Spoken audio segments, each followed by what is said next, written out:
Hi friends, welcome back to our channel. ఎలా ఉన్నారు friends? అందరూ బాగున్నారండి?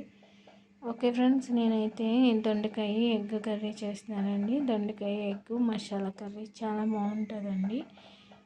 దొండకాయని మనం ఇలాగా ఒక 4 ముక్కల కింద కోసుకొని పక్కన అయితే పెట్టేసుకోవాలి. దీనికి అయితే నేను ఒక 3 ఉల్లిపాయలు, 2 టమాటాలు, 3 పచ్చిమిర్చి, ఒక 4 ఎగ్స్, ఆల్రెడీ ఎగ్స్ని అయితే నేను ఇక్కడ బాయిల్ చేసేసుకున్నానండి. ఆల్రెడీ ఇక్కడైతే నేను మసాలా కర్రీ చేస్తున్నానండి. దీన్ని మనం పులుసు కూడా పెట్టుకోవచ్చు. పులుసు తిన్న వాళ్ళు ఇలా మసాలా కర్రీ చేసుకుంటే ఎగ్స్ వేసుకొని చాలా బాగుంటుందండి. మనం దొండకాయ కర్రీ చేసినప్పుడు ముందు ఏం చేయాలంటే మనం దొండకాయని కొంచెం ఫ్రై చేయాలి.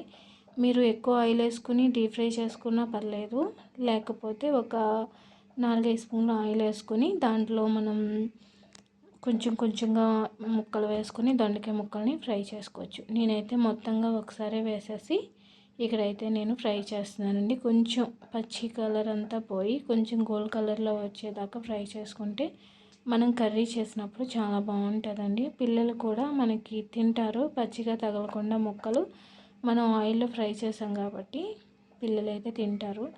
ఇక్కడైతే నేను ఉల్లిపాయలని, టమాటాలని అయితే కట్ చేసుకున్నానండి. ఇక్కడ మనం టమాటాని గుజ్జు కింద చేసుకుని వేసుకుంటే ఉల్లిపాయలని చాలా చిన్న ముక్కల కింద కట్ చేశాను. ఎందుకంటే మనకి కర్రీలో గ్రేవీ అనేది చాలా బాగా వస్తుందండి. అందుకని నేనైతే అలా చేశాను ఫ్రెండ్స్. ఇక్కడైతే నేను ముందైతే ఎగ్స్ అయితే కొంచెం లైట్ కలర్లోను ఫ్రై చేసుకున్నాను. తర్వాత పచ్చిమిర్చి, కరివేపాకు, మనం చిన్నగా తరుక్కున్న ఆనియన్స్ దీంట్లో అయితే ఆయిల్లో అయితే వేసుకోవాలండి. ఇక్కడైతే ఉల్లిపాయలు మనకి బాగా ఫ్రై అవ్వాలి, కొంచెం గోల్డ్ కలర్ వచ్చే గ్రేవీ కోసం నేను ఒక ఉల్లిపాయ అయితే ఎక్స్ట్రా వేసాను. మీరు ఒక ఆనియన్ వేసుకున్న పర్లేదు, లేదా 2 ఆనియన్స్ వేసుకున్నా సరిపోతుంది. ఇక్కడ ఉల్లిపాయ అనేది త్వరగా మగ్గటం కోసం నేను ఇక్కడ పసుపు, కొంచెం కర్రీకి సరిపడా ఉప్పు అయితే యాడ్ చేశాను. ఇక్కడ మనకి ఉల్లిపాయలు బాగా ఫ్రై అవ్వాలండి. ఉల్లిపాయలు బాగా ఫ్రై అయిన తర్వాత మనకి దీంట్లోనూ ఒక స్పూన్ అల్లం వెల్లుల్లి పేస్ట్ అయితే వేసాను. ఇది పచ్చివాసన పోయేదాకా కూడా మనం బాగా ఫ్రై చేసుకోవాలండి. ఈ అల్లం వెల్లుల్లి పేస్టు, ఉల్లిపాయలు మనకి బాగా ఫ్రై అయ్యేదాకా మనం మీడియం సైజులో అయితే గ్యాస్ పెట్టుకొని మనం మూత పెట్టేసుకోవాలండి.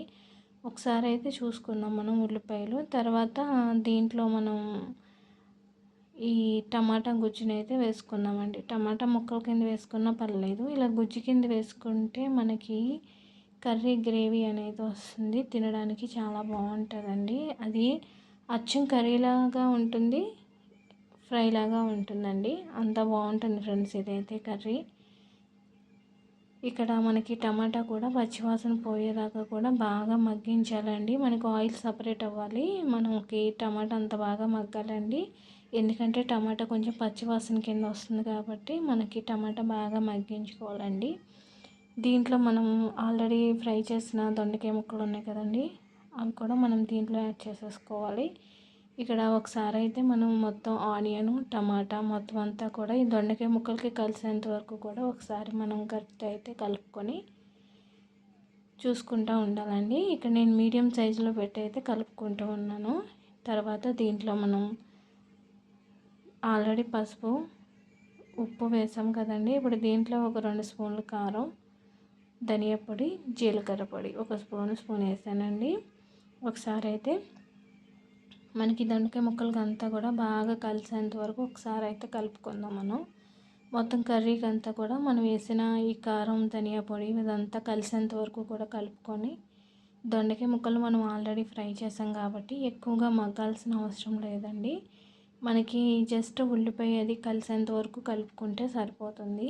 దీంట్లో నేనైతే ఒక గ్లాస్ వాటర్ వేసాను. ఒక గ్లాస్ వాటర్ సరిపోతుందండి. ఇది మగ్గేసరికి మనకి చాలా దగ్గరగా మగ్గిపోవాలి కర్రీ అనేది, అందుకని మనకు ఒక గ్లాస్ వాటర్ సరిపోతుంది. ఎందుకంటే మనం దొండకాయ ముక్కలు బాగా ఉడకాల్సిన అవసరం కూడా లేదు, ఫ్రై చేసాం కాబట్టి.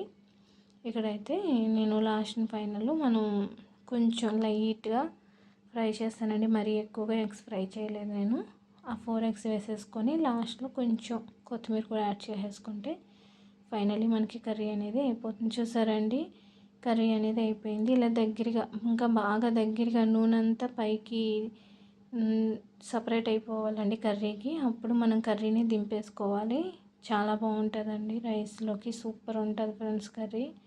చూసారండి, రైస్లోకి చక్కగా కలుపుకోవడానికి చపాతీలోకి చాలా బాగుంటుందండి ఈ కర్రీ అయితే. నేను చేసిన కోడిగుడ్డు దొండకాయ కర్రీ అయితే ఎలా ఉందో ఖచ్చితంగా కామెంట్ చేయండి. మీరు కూడా ట్రై చేయండి. ఓకే ఫ్రెండ్స్, వీడియో నచ్చితే లైక్ చేయండి, షేర్ చేయండి, మన ఛానల్ అయితే సబ్స్క్రైబ్ చేయండి. Bye friends.